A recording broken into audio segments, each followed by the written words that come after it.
오늘은 이렇게 골로새서 2장 1절에서 19절까지의 말씀을 보았습니다. 골로새서 1장 끝부분을 보게 되면 사도 바울은 이런 말씀을 하십니다. 내가 25절서부터죠. 교회의 일꾼 된 것은 하나님이 너희를 위하여 내게 주신 직분을 따라 하나님의 말씀을 이루려 함이라. 내가 교회의 일꾼이 되었다. 하나님의 말씀을 이루기 위함이다. 사도 바울은 본인의 사명이 무엇인지에 대해서 이야기해주고 있습니다.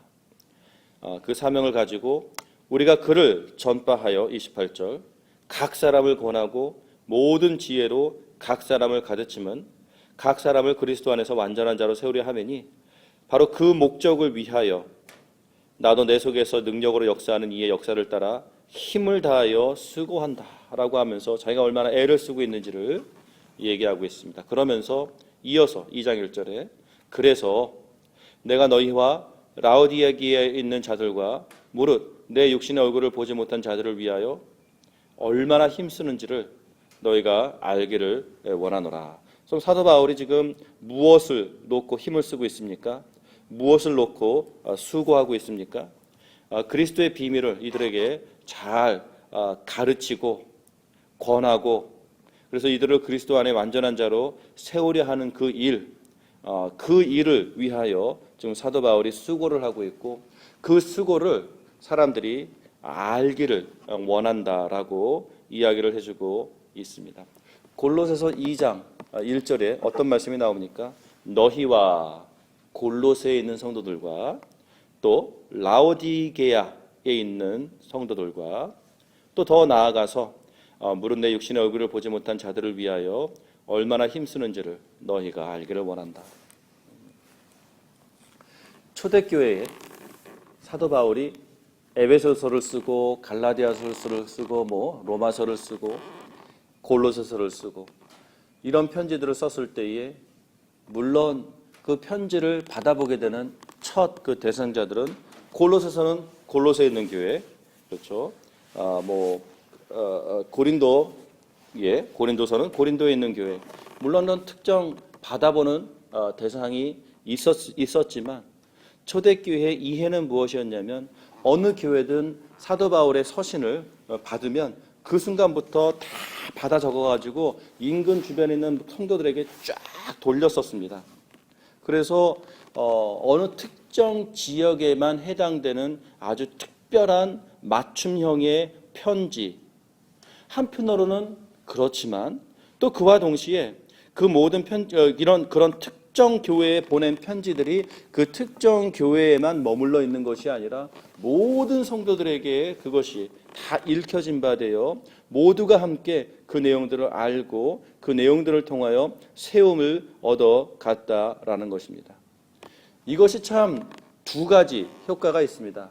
첫 번째는 우리가 골로새서를 읽으면서도 우리 교회에 어떤 말씀을 주시는지 나에게 어떤 말씀을 주시는지를 우리가 충분히 묵상할 수 있는 이유가 됩니다. 이거 골로새서한테만 보낸 거잖아. 우리랑 상관없는 거네. 이렇게 말할 수 없는 기본적인 이해관계가 이미 초대교회 때서부터 있었다라는 것입니다. 두 번째는 참 그 문서라는 것이 이 저장 매체라는 것이 오래가지 못합니다. 이렇게 그 갈대나무를 으깨서 엮은 것이나 아니면 양의 가죽을 통해서 기록했었던 이러한 사도 바울이 처음에 잉크를 묻혀서 기록했었던 그 서신은 세월이 지나면서 썩어졌고 삭아서 없어졌습니다. 그럼에도 불구하고 2000년이 지난 오늘에 우리가 이 성경을 아직도 사도 바울이 보낸 그것과 똑같은 내용의 편지를 우리가 오늘도 가지고 있다라는 것을 확신할 수 있는 근거가 어디 있겠습니까? 이미 원본은 사그라져서 없어졌는데 원본이 없어진다라는 것은 굳이 고대 사회의 어떤 그 매체가 갈대나무라든지 양가죽이라든지 이런 어떤 매개체가 물론 오래 보관할 수가 없는 매체였기 때문이라도 그렇다 치지만 뭐 오늘날 우리가 갖고 있는 매체는 뭐 별 다른 게 있습니까? 우리 줌에는 이제 더 이상 쓰지 않지만 CD에다 구웠습니다. CD에다 구우면 며칠을 갑니까? 예, 그 CD마다 구워지는 것마다 다르겠지만 조금만 지나면 CD에 기스가 나서 더 이상 CD를 읽지 못하고 버려야 되는, 오늘날 우리가 갖고 있는 매체도 사실상 저장성에 있어서는 그렇게 오래 가지 못합니다. 한동안 우리 지난 세대에는 우리가 신문을 구독하지 않았습니까? 신문도 받아서 집에 놔두면 한 일주일, 2주일 지나면 벌써 종이가 누렇게 됩니다. 한 달 지나고 1년이 지나고 2년이 지나면 더 이상 거기에 적혀진 활자체를 읽어본다는 것은 굉장히 힘든 일이 될 것입니다. 하물며 2000년 전에 이들이 갖고 있었던 문서를 저장하는 매체는 얼마나 더 그런 매체에 저장할 수 있는 그 기간이 짧았겠었습니까? 그럼에도 불구하고 그러면 오늘 우리가 읽고 있는 이 내용이 사도 바울이 정말로 쓴 것인지를 어떻게 아느냐라는 기본적인 질문들을 믿지 않는 자들이 했을 때에 교회는 이것에 대해서 너무나도 자랑스럽게 이야기할 수 있는 것이 있습니다. 그것은 무엇이냐면 아까도 말씀드렸듯이 사도 바울의 편지를 딱 한 장 받게 되었을 때에 이 딱 한 장 받은 그 서신을 골로새라는 교회가 딱 읽고는 자기가 딱 비밀 보관함에 딱 저장해 놓은 이곳으로 묻혀진 게 아니라 받자마자 온 성도들, 그 지역 교회들 등등 다 받아서서 계속해서 돌려보는 이런 아주 적극적인 문화가 활성화되어 있었기 때문에 원래 매체가 일정 기간을 지나서 썩어지게 되더라도 이것을 베낀 사본들이 이미 수십 권, 수백 권, 수만 권 그 지역사회에 이미 계속해서 돌고 있었다라는 것. 그래서 또 그것이 또 계속해서 또 다시 베껴지고 하는 이런 어떤 그 베껴서 계속해서 그 문서를 보관하는 이러한 것이 기독교 문화의 아주 초기 때서부터 굉장히 활성화되어 있다 보니까 지금도 우리가 전 세계에 예를 들어서 루브르 박물관이라든지 브리티시 뮤지엄이라든지 기타 등등 우리가 이미 갖고 있는 박물관을 통하여서도 소장하고 있는 그 당시 시대의 어떤 그 사본들을 쭉 모아보면 아직도 2만여 권 정도의 그 신약 성경 사본들이 손으로 베껴 쓴 것이요. 2만여 권 정도가 아직도 지금 물론 쪽대본처럼 이렇게 그 부분적으로 있는 상황이겠지만 박물관들의 소장이 되어 있을 정도로 너무나도 많은 사본들을 우리가 소유해서 서로 비교해보고 맞춰보고 하면은 그 사도 바울이 원래 썼었던 그 원래 그 편지와 아주 똑같은 내용의 편지를 보관해낼 수 있는 그러한 역사적인 근거가 충분히 있기 때문에 오늘 우리가 골로새서 2장의 내용을 읽으면서도 사람들이 혹시 이것이 정말로 사도 바울이 쓴 것인지를 어떻게 압니까? 우리는 충분히 확신할 수 있고 그 확신할 수 있는 근거들이 너무나도 충분히 있음을 우리 안에서도 일단 서로가 다시 한번 확인을 하는 시간을 잠시 제가 설명을 해드렸습니다. 사도 바울이 이렇게 힘을 씁니다. 어떤 힘을 씁니까? 그들을 세우기 위해서 온갖 힘을 씁니다.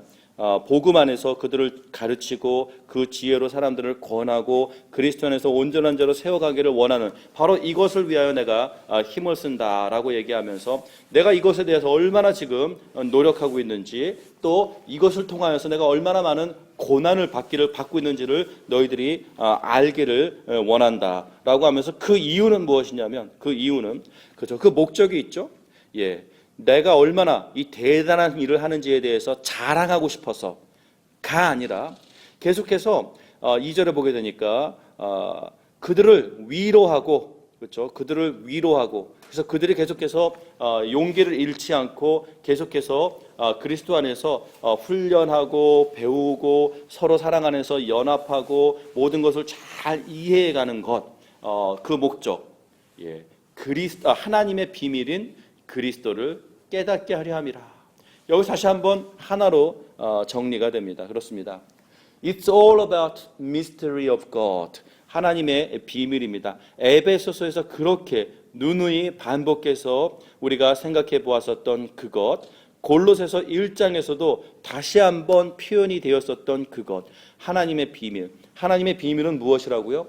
예전에는 감추어져 있었지만 이제는 밝히 드러나 우리들 또한 이것을 비밀로서 은밀하게 우리만 가지고 있어야 되는 것이 아니라 우리 또한 이 비밀을 받아서 우리가 이제는 열심히 누설해야 되고 교회로서 함께 모여서 온 천하에 공개해야 되는, 소통해야 되는 바로 그것, 하나님의 비밀의 실체는 그리스도십니다 라는 이것, 이것에 대한 확실한 이해, 확실한 깨달음, 이것을 원한다라고 사도 바울이 얘기해주고 있는 것입니다. 그래서 교회들이 그렇게 제자 훈련을 하고 성경 공부를 하고 큐티 묵상을 하는 그 이유가 무엇입니까? 바로 이것 때문에 그렇습니다. 우리는 하나님의 말씀에 대해서 보다 더 많이 공부하고 이해하고 묵상하고 실천해야 되는 것, 이것이 바로 기독교의 정신이 되는 것입니다. 왜냐하면 성경이 바로 오늘 2절의 말씀처럼 It's all about Christ. 이 모든 것이 그리스도에 대한 것이기 때문에 그렇습니다. 하나님의 비밀, 그 안에 지혜와 지식의 모든 보화가 감추어져 있습니다. It's all about Christ. 그 그리스도 안에 지혜와 지식의 모든 보화가 감추어져 있는 것입니다. 그래서 4절부터 이것을 가지고 너무 이렇게 우리를 흐트러뜨리는 이단들이 많이 있다라는 사실들을 우리들에게 얘기해 주고 있습니다. 여러분, 참 그 이단들이 언제서부터 이렇게 활동을 했느냐라고 누가 질문을 한다면 사실은 제자들 시대 때서부터 이미 있었습니다. 이 예수 그리스도에 대한 해석이 너무나도 제각기 달랐었기 때문에 많은 이단들이 이미 활동하고 있었습니다.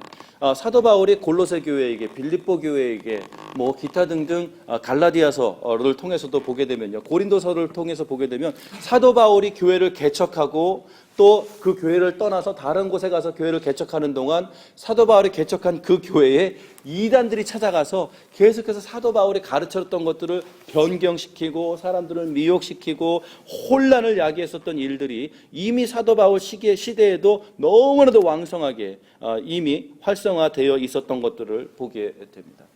그런데 참 재밌었던 사실들, 재미라기보다는 그래도 한 가지 그 당시에는 그나마 편리했었던 이유는 무엇이냐면 제자들이 살아있었고 사도 바울이 살아있었을 그 시절에는 이단들이 이런저런 말들을 하면 제자들이 딱 선을 긋습니다. 그것은 맞는 것이다. 그것은 옳지 않은 것이다. 그것은 틀린 것이다. 그것은 금해야 될 일이다. 너희들은 떠나라. 등등의 어떤 관리가 사도들의 권리로, 사도들의 사도들의 authority로, 권한으로 충분히 관리가 되었었습니다. 그런데 세월이 지나면서 사도들이 세상을 떠나고 사도 바울도 순교를 당하고 하면서 점점 더 교회는 혼란에 빠질 수밖에 없었습니다. 왜냐? 이런저런 이단들이 생겨날 때에 그것을 이전에는 직접 사도들이, 예를 들어서 베드로가, 바울이, 사도 요한이 직접 선을 딱딱 그어줬을 때는 너무나도 명쾌하게 관리가 되었는데 그들이 세상을 떠난 이후에는 이것이 관리가 되는 것이 굉장히 힘들었었던 이제 시대로 접어드는 것. 그때서부터 지금까지 교회는 계속해서 이 많은 이단들 안에서 많은 혼란함이 계속해서 있었다라는 것. 그래서 그때부터 fathers, 그래서 대부라고 얘기하죠. 교회 지도자들이 또 교회 연합들이 함께 모여서 어떤 이단적인 이슈가 있을 때마다 함께 논의하고 함께 의논하고 함께 연구하면서 함께 공통적인 어떤 소견, 의견, 결정들을 만들어 나아갔었다라는 것. 그래서 사도들이 세상을 떠난 이후에 이 교회 지도자들이 모여서 그런 혼란함들을 정리해가면서 바로 그때에부터 만들어진 게 무엇이라고요? 사도신경이었다라는 것이죠. 혹시 다른 여러 성경에 대한 해석들이 다양할 수 있대 어느 정도까지의 다양함을 우리가 허락하며 그 이상의 다양함은 우리가 허락하지 않을 것인가에 대한 그 분계선, 그 선, 그거에 대한 가장 기본적인 고백이 바로 사도신경이 된다라는 것입니다. 그래서 성도들이 모였을 때마다 우리가 믿는 것이 무엇인지, 그래, 우리는 전능하사 천지를 주신 하나님을 믿사오며 딱딱 그야 믿사오니 이런 동정녀 마리아에게 나와서 뭐 쭉 이런 고백들을 통해서 이것이 우리 믿음의 가장 기본적인 틀이 됩니다라고 만들었었던 이런 모든 노력과 수고들이 오늘 사도 바울이 얘기했었던 것처럼 너무나도 철학과 헛된 속임수와 또 오늘 계속해서 읽었었던 그 밑에 18절 꾸며낸 겸손과 천사 숭배 기타 등등 이렇게 머리를 붙잡지 아니하는 자들 19절에 나오죠. 머리를 붙들지 아니하는 자들. 다시 말해서 교회는 몸입니다. 교회의 몸에 교회의 머리는 그리스도 예수십니다. 예수 그리스도의 주됨 안에서 성도들이 함께 교회로 만들어 나가는 이것이 건강한 그리스도의 몸이 되는데 이 이단들은 어떤 자들이라고요? 이 머리된 그리스도 아래 속하지 않은 자들이다라고 성경은 이야기해주고 있는 것입니다. 그래서 여러분 오늘도 우리가 하나님의 말씀에 대해서 뭐 이렇게 말씀 한 구절 한 구절들을 우리가 맨날 이렇게 배워야 될 이유가 무엇이 있을까? 너무 어렵다. 너무 이것이 과연 나한테 맞지 않는다. 뭐 이런 마음들을 성도들이 왜 마음에 안 생기겠습니까? 그럼에도 불구하고 우리가 꾸준히 어쨌든 성경 말씀을 펼쳐서 그 말씀을 정말 정직하게 그 원래대의 그 의도를 성도들과 소통해야 되는 사명감이 있으니 그렇습니다. 어느 누구도 교묘하게 이 말씀을 변질시켜서 사람들을 혼란에 빠지게 하는 것, 이것을 막아내고 또 사도 바울이 수고했었던 것처럼 역시 계속해서 모든 지혜로 각 사람을 가르치고 각 사람을 권하여 각 사람을 그리스도 안에서 완전한 자로 세우고자 하는 것, 이것이 사도 바울 한 사람뿐만의 어떤 목적이 아니라 교회의 존재의 이유이며 사역의 꽃, 사역의 목적은 바로 교회 목회자나 교회 리더나 교회 구역장이나 기타 등 교회 교사들이나 우리 모두가 함께 사도 바울의 마음속에 헌신하고자 했었던 그 일에 함께 오늘도 동참하여 그것을 지켜내기 위해서 우리 또한 우리 교회의 성도들을 정말 그리스도 예수 안에서 온전하게 세우기 위하여 우리도 오늘도 이렇게 수고를 하고 있는 것입니다. 오늘 한 가지 더 우리가 묵상해야 될 것이 있다면 우리가 그리스도 예수님께서 그렇죠? 십자가에서 어떤 일을 행하셨습니까? 13절 육체의 무할례로 죽었던 너희를 하나님이 그와 함께 살리셨습니다. 하나님께서 살리셨고요. 우리의 모든 죄를 사하시고요. 두 번째. 세 번째, 우리를 거스르고 분리하는 법조문을 쓴 증서들을 지우시고 제하여 버리사 십자가에 못 박으시고 모든 율법들이죠. 통치자들과 권세들을 무력화하여 드러내어 구경거리로 삼으시고 십자가로 그들을 이기셨습니다. 자, 십자가가 이기셨다고 합니다. 십자가가 완성했다고 얘기합니다. 십자가가 우리를 용서했다고 얘기합니다. 십자가가 우리를 자유케 했다고 얘기합니다. 자, 그것이 무슨 의미를 갖고 있습니까? 16절을 보세요. 그러므로 먹고 마시는 것, 구약 성경에 보면 먹어야 되는 것, 먹지 말아야 되는 것, 이거에 대한 규제들이 굉장히 많이 나옵니다.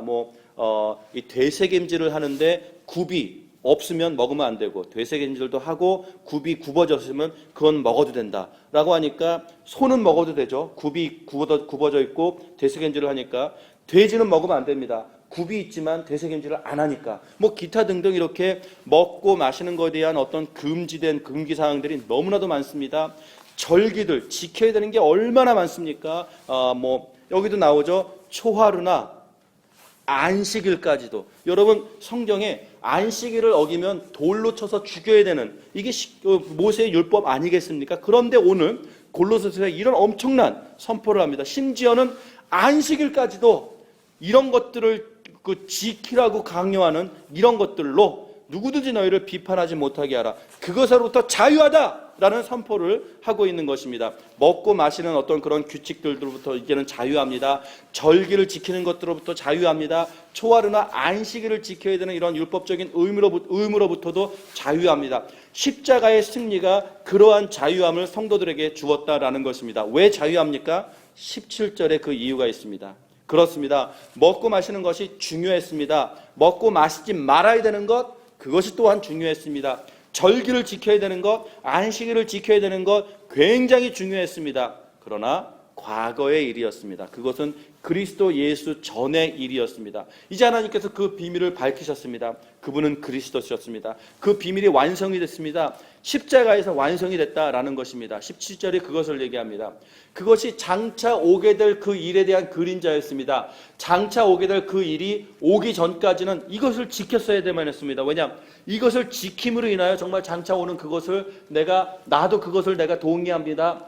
내가 그것에 포함되길 원합니다. 이것을 확인하는 것은 이 그림자, 이것을 지키는 방법밖에는 없었기 때문입니다. 그러나 그리스도께서 오셨습니다. 십자가로 모든 것이 완성이 되었습니다. 승리하셨습니다. 그들로부터 그런 모든 의무로부터 우리를 풀어주셨습니다. 이제는 우리가 그 절기를 지킴으로 구원을 받는 것이 아니라 예수 그리스도 안에 속함으로, 예수 그리스도 십자가 안에 용서를 받음으로 우리는 구원을 받았습니다. 그러므로 우리는 앞으로 어떻게 무엇을 실천해야 됩니까? 과거의 이런 모든 금기사항들을 지금도 똑같이 지켜야 됩니까? 아니라는 것이죠. 그것으로부터 우리를 풀어주셨습니다. 그것으로부터 우리를 자유하게 해주셨습니다. 그리스도의 몸이 완성되었기 때문에 그리스도를 바라보면 됩니다. 그렇죠? 그림자만 바라보면 되었었던 시절이 이제 끝났습니다. 실체가 왔기 때문에 그분만 바라보면 됩니다. 그분 안에서 우리가 많은 자유들을 누리게 됐다라는 것입니다. 그러므로 18절에 어느 누구도 이제는 꾸며낸 겸손과 청사 숭배하는 어떤 신비적인 이런 것들로 통하여 너희들을 이거 하면 안 된다, 이거 해야 된다, 너희들은 이거 왜 안 하느냐, 너희들 이것을 왜 하느냐, 이렇게 사람들을 판단하고 정죄하는 이런 것들을 더 이상 허락하지 말아라. 우리는 그리스도 안에서 자유로운 자들이다 라고 얘기합니다. 그래서 서로에게 돼지고기 먹어요? 먹으면 안 돼요? 이런 것들에 대한 질문을 할 필요가 없습니다. 우리들이 질문해야 될 건 무엇입니까? 그리스도 안에 속했습니까? 이것에 대한 질문을 해야 된다라는 것입니다. 오늘날에 적용을 해볼 수가 있겠죠. 술 마시면 돼요? 담배 피면 안 돼요? 마약하면 돼요? 이런 것들에 대해서도 우리가 하나님 앞에서 일단 우리가 담배 펴서 지옥에 가는 것이 아니라 그리스도 안에 속하지 않았기 때문에 지옥에 가는 것, 술 마셔서 죄 짓는 것이 아니라 그리스도 안에 순종하지 않는 것, 이것이 죄가 된다라는 것, 이 모든 것들을 우리가 그리스도 안에 속해 있느냐, 이것으로 서로를 확인해야 하는, 바로 이것이 우리들 안에 하나님께서 주신 새로운 자유함이다라는 것입니다. 그래서 그리스도 안에 속한 자들이 무엇으로 그리스도를 기쁘게 하실까? 기쁘게 할 것인가? 이것이 우리들의 삶에 열정이 되어야 한다라는 것. 그래서 우리들의 삶의 모든 가치관, 그렇죠. 내가 사람과의 관계를 어떻게 할 것인가? 내가 이 언어들을 얼마나 정직하게 할 것인가? 나의 어떤 식생활과 나의 기호와 나의 취미와 이런 것들, 이 모든 것들을 통해서 이거 하면 지옥 가요? 이 질문이 아니라 내가 그리스도 안에 속하였는가? 그리고 나의 삶에 표현되는 이런 모든 것들이 그리스도 안에 속한 것을 정말 이 정당화시켜 줄 수 있는 증거가 있는가? 그 열매가 있는가? 내가 그리스도 안에 합당한 삶은 무엇인가? 성경 우리들에게 부르심에 합당한 삶을 살으라고 하셨는데 그리스도 안에 속하라고 우리를 불러주신 그 부르심 안에 내가 합당한 생활을 하는 것은 무엇인가? 그 합당한 생활을 하기 위해서 내가 포기해야 되는 것은 무엇인가? 그 합당한 생활을 하기 위해서 내가 이제 더욱더 열심히 붙잡아야 되는 것은 무엇인가? 이런 것들을 우리가 서로 고민하고 연구하고 하나님의 말씀을 통하여 서로에게 가르치고 권면해야 하는 것, 이게 교회의 존재의 의무이고 바로 이게 요즘 우리들의 말로 사역입니다. 그게 목회입니다. 그것이 목양이고 그것이 교회의 존재의 이유이며 그것이 성경 공부를 하는 우리의 정직한 그 진실이 된다라는 것입니다. 이렇게 우리가 이제 오늘도 자유함을 선포합니다. 혹시 우리가 그동안 여태까지 이렇게 해야 되는 거 아니야? 라는 어떤 의무감 안에 하는 것, 그래서 그것을 지켜야만 하는 것, 이런 것들에 묶여 있었더라면 이제 본인이 스스로가 하나님 앞에서 내가 그리스도 안에 속했기 때문에 자유합니다. 이제부터 나의 선택은 자유합니다. 라는 고백을 하며 그 자유함을 가지고 우리들의 목적이 어떻다고요? 과연 내 결정이 그리스도를 기쁘시게 하는 것인가? 이것에 대한 기준을 가지고 우리들의 삶을, 또 우리들의 관계를, 우리들의 취미를, 우리들의 결정들을 이제 만들어 나가는 것, 이것이 우리들에게 놓인 그리스도 안에서의 새로운 선택이며 새로운 자유로운 삶의 현실이 된다라는 것, 이 자유를 정말 기쁘게 즐겁게 누릴 수 있는 성도 여러분들이 되기를 주님의 이름으로 축원합니다. 아멘.